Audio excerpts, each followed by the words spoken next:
కోనసీమ అభివృద్ధి ప్రదాత కోనసీమ ముద్దుబిడ్డ బాలయోగి అని కాకినాడ సిటీ ఎమ్మెల్యే వనమాడి కొండబాబు పేర్కొన్నారు. దేశానికి బాలయోగి అందించిన సేవలను ఆయన కొనియాడారు. లోక్సభ మాజీ స్పీకర్ స్వర్గీయ గంటి మోహనచంద్ర బాలయోగి జయంతి సందర్భంగా కాకినాడలో స్థానిక ఎంఎస్ఎన్ చార్టీస్ యానం రోడ్డు నందు గల బాలయోగి విగ్రహానికి కాకినాడ సిటీ ఎమ్మెల్యే వనమాడి కొండబాబు పూలమాలలు వేసి ఘనంగా నివాళులర్పించారు.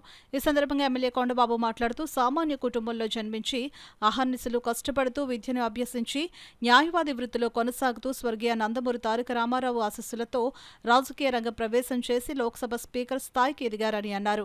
ఆంధ్ర రాష్ట్ర అభివృద్ధి కోసం అహర్నిశలు శ్రమిస్తూ తెలుగుదేశం పార్టీకి తన పదవికి వన్నె తెచ్చిన మహనీయుడు బాలయోగి అని కొనియాడారు.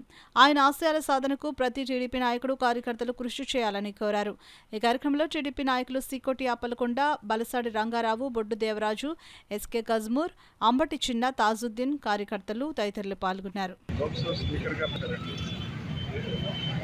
తెలుగుదేశం పార్టీలో ఆయన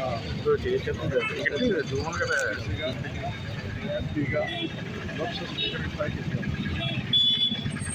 ఆయన ఆలోచన విధానాలు కానీ ఆయన నడవడికి కానీ తనకంటూ డిసిషన్ తీసుకున్నారు. అలాగే మన మధ్య లేనప్పుడు కూడా ఆయన ఆశ్చర్యమైన ఆలోచన కానీ తెలుగుదేశం పార్టీ గుర్తు చేసుకోవడం కదా ఆయన్ని. ఆయన కుటుంబాన్ని కూడా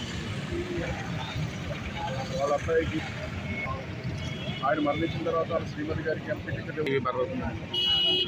ఆ తర్వాత వాళ్ళ అబ్బాయి గారికి ఎంపీ టికెట్ ఇవ్వడం జరిగింది. వాళ్ళ కుటుంబాన్ని కూడా మర్చిపోయారు.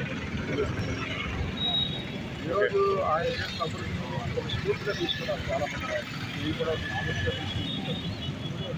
రాబోయే కాలం భవిష్యత్తులో ఆయన స్ఫూర్తిని, ఆయన ఆలోచన విధానాన్ని తెలుగుదేశం పార్టీ ఎప్పుడూ ముందుకు తీసుకెళ్తుందని సందర్భంగా తెలియజేసుకుంటూ ఆయన ఎక్కడైనప్పుడు కూడా ఆయన ఆలోచన సాగాలని అన్ని విధాలు కుటుంబానికి అన్ని విధాలు ఆదుకోవాలని